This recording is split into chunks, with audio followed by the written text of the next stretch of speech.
Hi friends, कसे आहात? स्वागत आहे तुमचं किचन क्वीन वसुंधरामध्ये.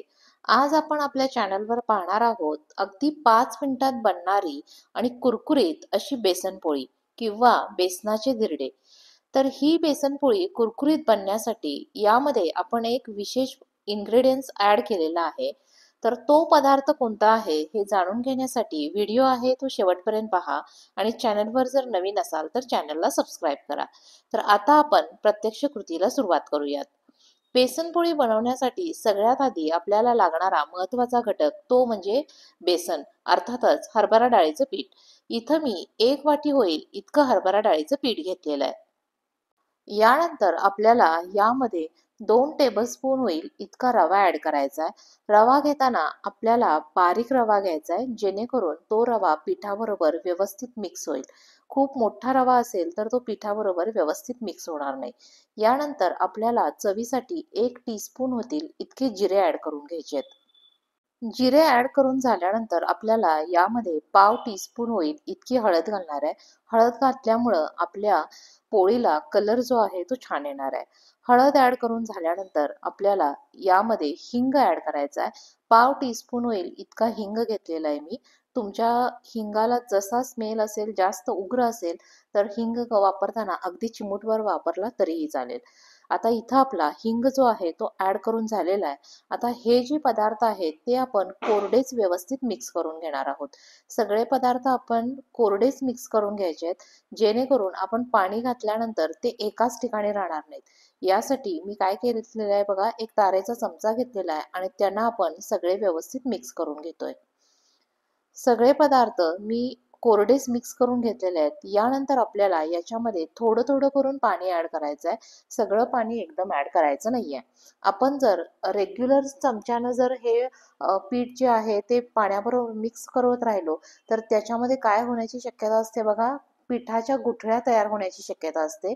जर तुम्ही अशा प्रकारचा तारेचा चमचा वापरला तर त्याच्यामध्ये गुठळ्या ज्या आहेत ते तयार होत नाहीत. ते सगळं इझिली व्यवस्थित मिक्स होऊन जातं. यासाठी आपल्याला अशा प्रकारचा चमचा वापरायचा आहे. पिठाची कन्सिस्टन्सी जी आहे ती आपल्याला व्यवस्थित ऍडजस्ट करून घ्यायची आहे. रवा आपण या ठिकाणी जरी वापरला असेल तरी तो बारीक असल्यामुळं खूप काही पाणी शोषून घेणार नाहीये. त्यामुळं आपल्याला पीठ बनवताना खूप पातळ असं बनवायचं नाहीये. सुरुवातीला थोडंसं घट्ट असेल तरीही चालेल. तर या ठिकाणी माझी व्यवस्थित पिठाची कन्सिस्टन्सी जी आहे ती ऍडजस्ट झालेली आहे. यानंतर आपल्याला कांदा, हिरवी मिरची, टोमॅटो आणि कोथिंबीर हे सगळे इन्ग्रेडियंट्स याच्यामध्ये घालून घ्यायचे आहेत. तर सुरुवातीला मी इथं 2 हिरव्या मिरच्या घेतल्या होत्या. हिरवी मिरची जी आहे ती मी बारीक कट करून घेतलेली आहे. त्यामुळं ते आपल्याला थोडीशी ती दाताखाली येणार आहे आणि मिरची जी वापरलेली आहे ती खूप काही तिखट नव्हती, रेग्युलर चवीची मिरची होती.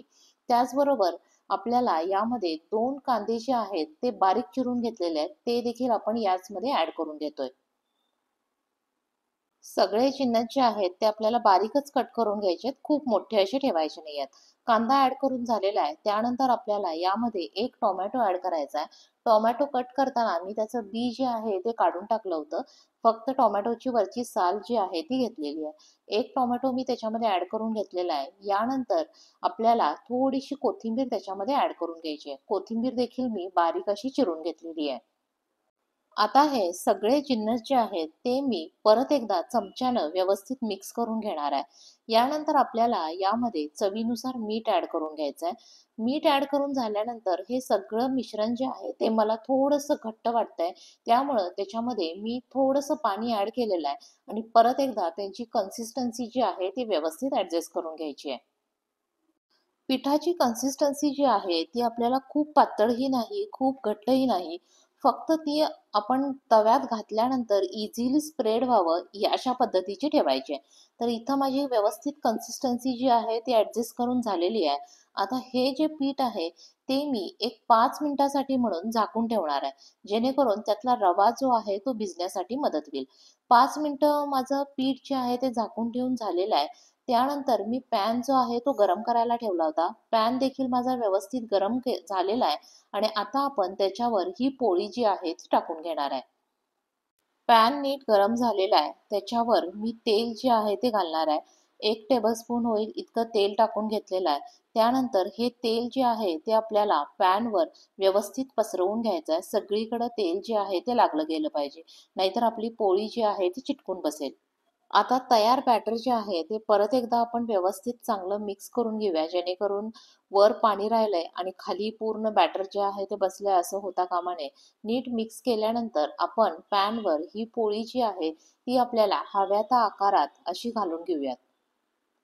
पॅनवर पोळी घालून झाल्यानंतर आपण त्याच्यावर एक प्लेट ठेवणार आहे आणि हे सगळं करताना आपल्याला गॅसची फ्लेम जी आहे ती मीडियम ठेवायची आहे.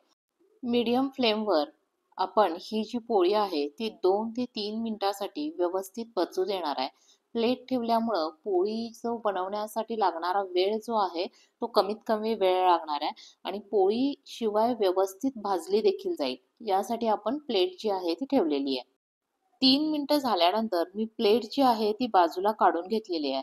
यानंतर आपण साईडनं एक अर्धा टेबलस्पून होईल इतकं तेल जे आहे ते सोडून घेऊया, जेणेकरून आपली पोळी जी आहे ती आपल्याला व्यवस्थित निघण्यासाठी मदत होईल.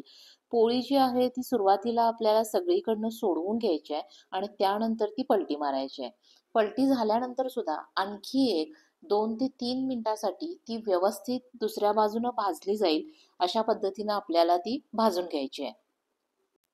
3 मिनिटासाठी मी पोळी जी आहे ती दुसऱ्या बाजूनं देखील व्यवस्थित भाजून घेतलेली आहे आणि त्यानंतर मी ती पलटी मारणार आहे. यावेळी आपल्याला गॅसची फ्लेम जी आहे ती मंद करायची आहे. गॅसची फ्लेम मंद केल्यामुळं आपल्याला या ठिकाणी पोळी जी आहे ती कुरकुरीत होण्यासाठी म्हणून मदत होणार आहे. अशा प्रकारे कुरकुरीत अशी बेसन पोळी जी तयार झालेली आहे आणि ती आता मी प्लेटमध्ये सर्व करणार आहे.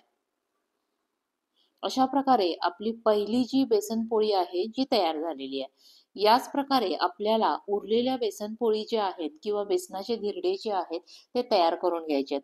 दुसरी बेसन पोळी घालताना देखील मी काय केलेलं आहे बघा, सुरुवातीला तेल टाकलेलं आहे. तेल जे आहे ते सगळीकडे व्यवस्थित पसरवून घेतलेलं आहे. आता या ठिकाणचं आपलं जे बॅटर आहे ते काय झालेलं असेल, खाली बसलेलं असेल.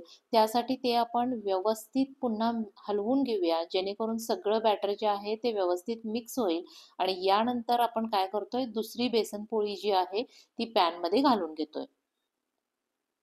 या ठिकाणी आपण ही पोळी बनवण्यासाठी कोणत्याही प्रकारचा इनो, सोडा किंवा दही यांचा वापर केलेला नाहीये. तरी देखील आपली पोळी जी आहे ती कुरकुरीत बनलेली आहे.